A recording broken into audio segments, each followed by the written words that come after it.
concreto son 3 versículos, parece un poco lioso, ¿no? Quizá un poquito confuso. Vamos a repasar algunas indicaciones previas, que aunque ya las sabemos, porque además lo hemos ido repasando desde Navidades, conviene que volvamos a tenerlas presentes. Recordamos que este Evangelio de Mateo está dirigido a una comunidad de creyentes en Cristo que son judíos. No es como otros textos que hay en el Nuevo Testamento que tienen una pedagogía, una enseñanza que está más enfocado a los gentiles que se han convertido. No, en este caso son judíos. Es para judíos y además el carácter semítico de este Evangelio es muy fuerte y las alusiones, es decir, las referencias al Antiguo Testamento son continuas. Como se trata de una enseñanza catequética, es decir, una pedagogía de discipulado para una audiencia judía que conocía muy bien las profecías del Antiguo Testamento, lo que este Evangelio quiere dejar claro en base a esto es que Jesús es el Mesías esperado, prometido, lo que el pueblo de Israel llevaba tiempo esperando. Aquí ya tenemos un primer marco contextual. Y luego podemos recordar el estilo en el que este Evangelio se ha escrito. Porque en este Evangelio Jesús, que es quien definitivamente cumple la ley de Moisés, no he venido a abolir la ley, sino a cumplirla, es presentado tanto como un nuevo Moisés, como ya hemos explicado otras veces, que da entre comillas, una nueva ley, que es lo del Sermón del Monte, que a mí me gusta llamarlo como la constitución del reinado de Dios, como también es presentado como quien lleva adelante las expectativas que correspondía cumplir al pueblo de Israel. Entonces, él encarna pues, la idea de un nuevo Moisés y también la idea del Israel del cumplimiento. Este Evangelio, más que ningún otro, tiene de fondo esa melodía del Antiguo Testamento, ese hilo conductor, promesa, cumplimiento. Y aquí se destaca de una manera bastante extraordinaria. Son cosas que sabemos, que las damos por hecho, pero desde nuestros días no las pensamos lo suficiente. Otra cosita para situarnos es cómo se organiza este Evangelio en cuanto a lo que son los discursos, porque este Evangelio tiene 5 discursos que vienen como por bloques. Entonces, tenemos el Sermón del Monte, luego lo que se ha venido a llamar el discurso misionero, después las parábolas, que son las parábolas del reino de los cielos, que es como lo llama este Evangelio, el discurso sobre la Iglesia y por último el discurso escatológico, que siempre es el más dificilillo y el que más se interpreta a la ligera. A mí no me interesa calentaros la cabeza como si fuera un profesor de instituto, pero está bien situarse. Y ver que el texto de hoy, como el de la semana pasada y también la semana anterior, pues están dentro de ese bloque que se llama el discurso misionero. Vale, ¿no? Ya tenemos un poquito ya el abanico, lo vamos abriendo. Nos interesa saberlo y tener en cuenta que aquí encontramos una colección de enseñanzas en forma de proverbios, con lo cual ya vemos que hay una conexión con el estilo sapiencial judío. Como en los libros de sabiduría, que hay tantos en el Antiguo Testamento. Jesús está teniendo aquí un rol de maestro sabio que da enseñanzas a los discípulos para instruirlos en esa forma de vida que tienen que tener los que son enviados por Él. Por tanto, esto ya es algo que es claramente para ti y para mí, porque nosotros también somos comisionados por el Señor para participar en su misión de extender el reinado de Dios, o como decimos aquí que aparece en Mateo, el reino del cielo. Además, como venimos diciendo desde Pentecostés y un poquito una semana antes, hemos sido capacitados por su Espíritu para ser testigos suyos en todo lugar. Así que en este bloque, a modo de pequeños proverbios sapienciales, tenemos píldoras de orientación espiritual para nuestra vida como testigos de Cristo y anunciadores de la buena noticia. Estos 3 versículos que tenemos hoy son la conclusión de todo el discurso misionero que hemos visto estos 2 últimos domingos, y me atrevo a decir que también puede servir para ponerle un broche a la enseñanza que hemos estado dando pues desde que comenzamos a reunirnos y retomamos nuestros encuentros en el día de Pentecostés. Normalmente los proverbios, cuando leemos por ejemplo el libro de Proverbios, cada uno suele funcionar como unidades independientes que tú lo lees así solo, separadito, y tú lo comprendes. Pero en este caso tenemos estos 3 versículos que, como digo, funcionan como conclusión, y para comprenderlos bien necesitamos tener en cuenta un poco toda esa comisión a la que Jesús nos ha encargado, nos ha encomendado. Y vamos a ir pasito a pasito. El que a vosotros recibe, a mí me recibe. Y el que a mí me recibe, y el que me recibe a mí, recibe al que me envió. Parece un clásico proverbio que usa lo que se llama el paralelismo sintético, como tantos que hay en el Antiguo Testamento. Es decir, a una primera idea se le añade una segunda. Lo que quiere enseñarnos es que hay, con este estilo, ¿no?, una simetría. Hay algo armónico entre recibir a un mensajero y recibir a la persona que lo está enviando. Entonces, ¿qué significa esto? Que ser enviados por el Señor... Uy, parece que ¿no? Se ha ido el micrófono. Va bien, vale. Bueno, pues decimos que ser enviados por el Señor, el ser embajadores suyos, ser agentes de su reino y portavoces de su anuncio, implica actuar en su nombre. Esta es la misión del cristiano y de la cristiana aquí en la tierra. Pero como decía hace 2 domingos, decía hace 2 domingos, esta boca, ¿no? ¿Os acordáis? Esta boca que yo tengo, que tú tienes, estas manos que yo tengo, que tú tienes, están consagradas a actuar en nombre de Cristo para ser extendidas a nuestros prójimos en el nombre de Jesús. En este proverbio queda a la vista también, por otra parte, como en el mundo antiguo, en aquella época, la hospitalidad era algo muy importante y se consideraba un honor. Y esto es muy típico también en las culturas orientales, y ya lo he contado otras veces, ¿verdad? Que en el propio Marruecos también se estila esto, que a mí cuando yo estuve allí de visita pues me acogían, incluso personas que no conocía, está en esa cultura. Bien. Pero ahora en el contexto hay una correspondencia entre quienes transmiten el mensaje de Jesús y el propio Jesús. Pero para que esto sea así, el mensaje tiene que ser encarnado, vivido en profundidad, en realidad, ¿no?, de vida. Porque también sabemos, y qué os voy a contar yo, ¿no?, sabemos que hay mucho iluminado suelto, hay mucho soberbio y mucho orgulloso, que se la dan de representantes de Cristo, pero ni su mensaje ni sus actos son los de un verdadero embajador o embajadora de Cristo. Por eso, la porción anterior señala pautas de cómo ser un enviado de la buena noticia, lo cual también nos ayuda a discernir quién no es un embajador de la buena noticia, o cuándo se es y no se es. Porque yo a lo mejor esta mañana puedo ser un embajador de esa buena noticia, pero luego estar haciendo algo que no es correcto, y ahí en ese caso pues no estáis siendo un embajador, ¿no? Sin embargo, es que aquí vemos que quien recibe, quien acoge a alguien que en efecto está siendo franco en su propio discipulado con Jesús y que asimismo, por lo que dice, por lo que hace, es representante y valedor del mensaje del reino, pues en ese caso recibir a esa persona es como recibir al propio Jesús. Entonces, esta es una idea, esta es la idea que está aquí presente.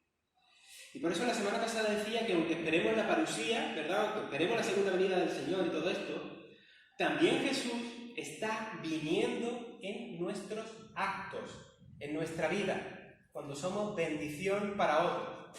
Porque nuestra boca o nuestras manos actúan en nombre o representación de Jesús.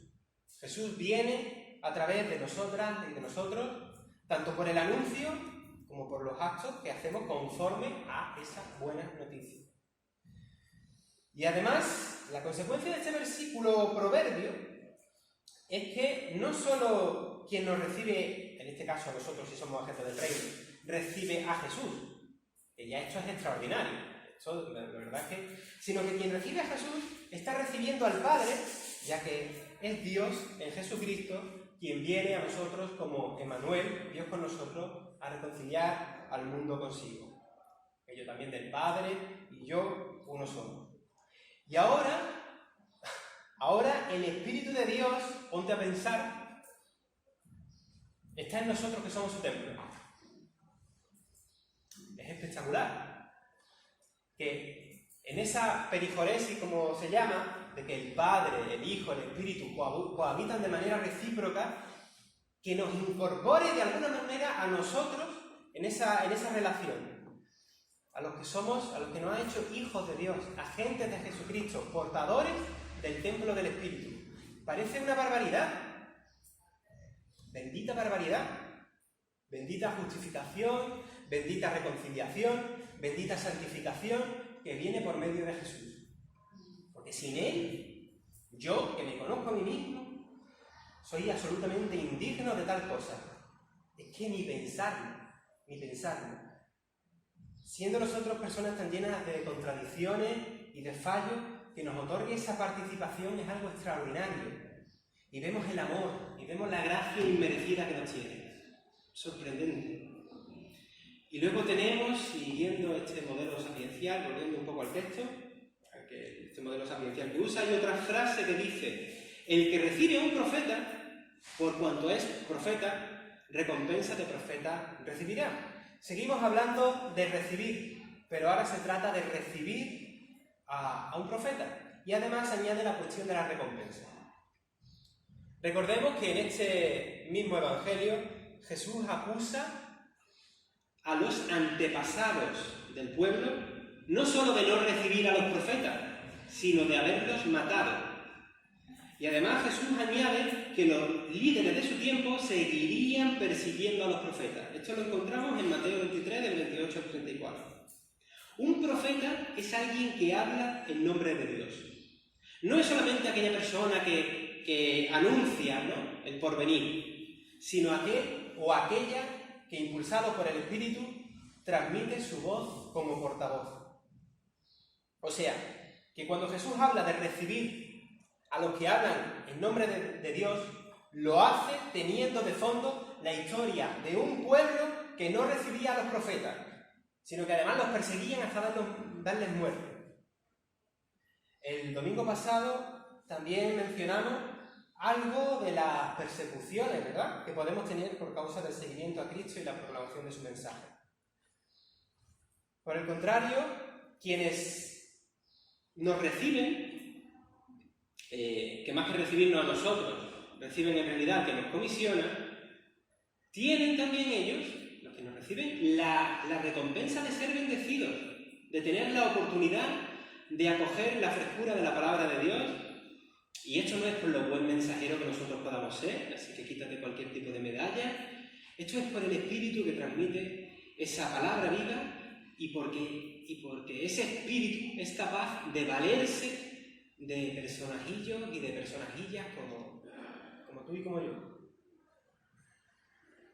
En la tradición del Antiguo Testamento, como en Primera de Reyes 17, 8, 16, Segunda de Reyes 4, 1 al 7, se ve cómo recibir a un profeta conlleva bendición, una recompensa. Aunque la palabra recompensa, hoy en día, en nuestro mundo, ¿verdad?, pues nos suena como a remuneración y desde la lógica del sistema, ¿no? Pero no es así como hay que entenderla, como si fuera un canjeo económico, sino en clave de bendición. Asimismo, el texto también dice: el que recibe a un justo, por el hecho de ser justo, recibirá la recompensa que merece un justo. Esto parece un trabalengua, ¿no? Aquí se sigue también un paralelismo con el versículo anterior. Aquí tenemos otro tema típico, recurrente del judaísmo, y tenemos que ponernos las gafas del contexto histórico y cultural para verlo.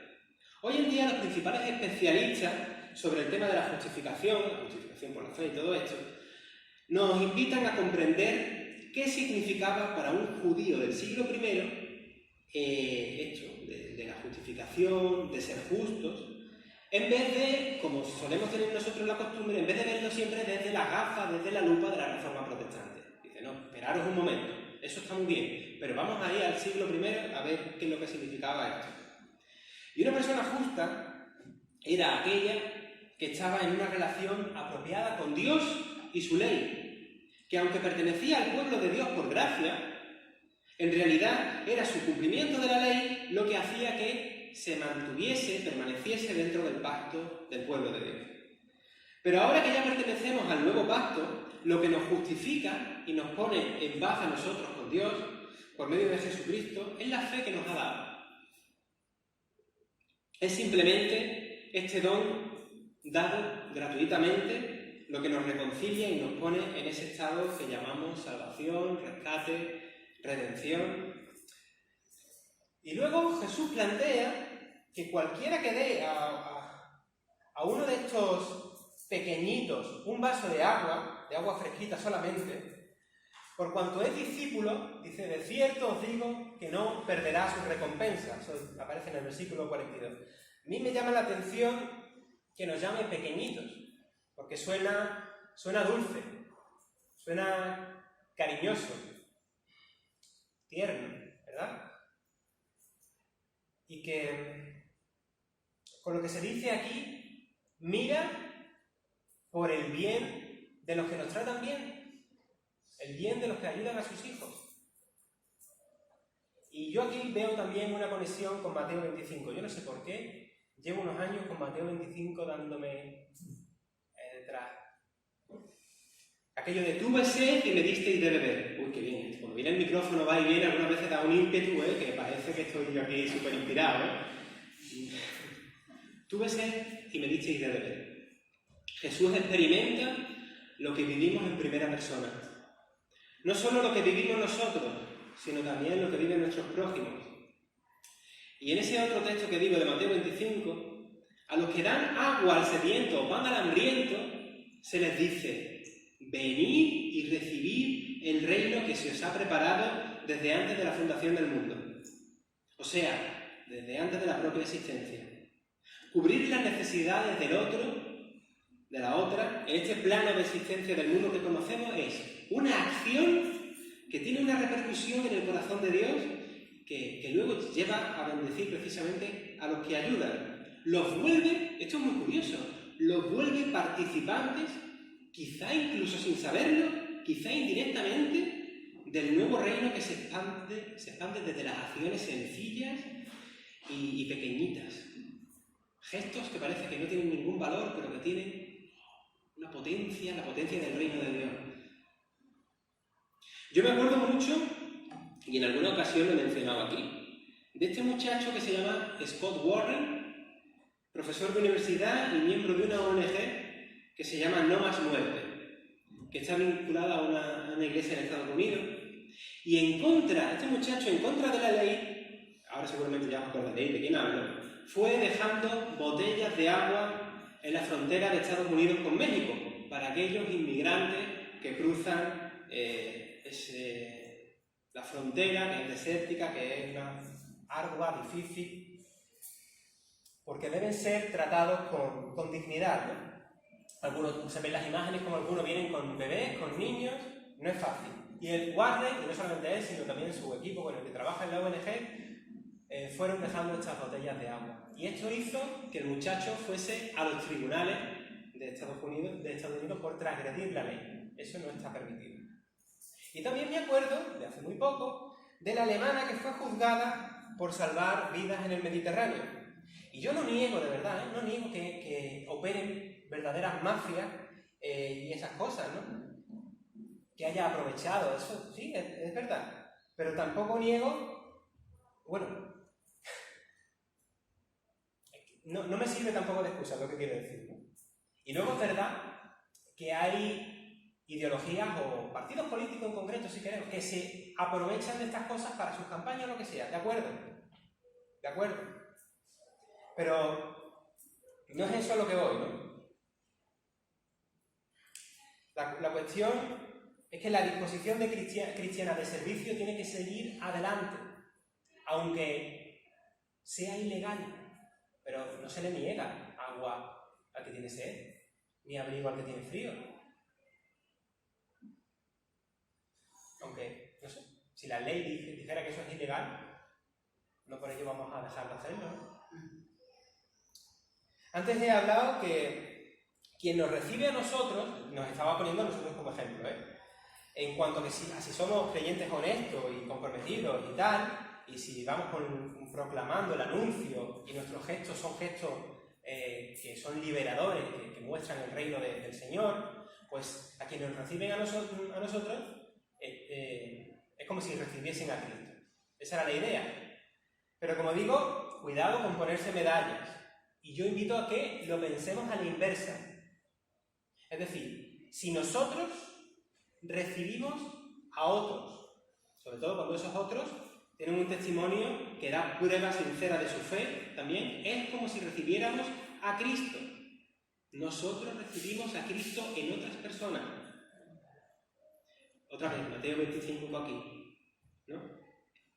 Según ese texto, recibir, alimentar, vestir a un necesitado es hacérselo a Cristo mismo.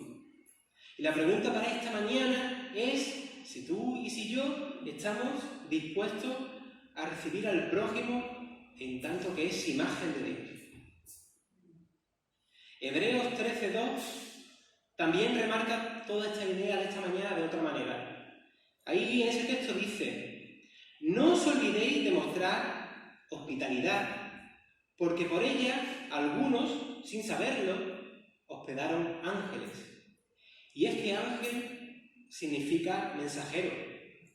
Dios nos visita de continuo por medio de otros mensajeros en los que no nos fijamos, en los que no reparamos y a los que quizá despreciamos. Estemos muy atentos y miremos a nuestros prójimos con los ojos del Espíritu, porque también el Señor viene a nosotros en ellos. Y ese es el punto de esta mañana. Así que vamos a reflexionar un minutín en silencio sobre esta cuestión.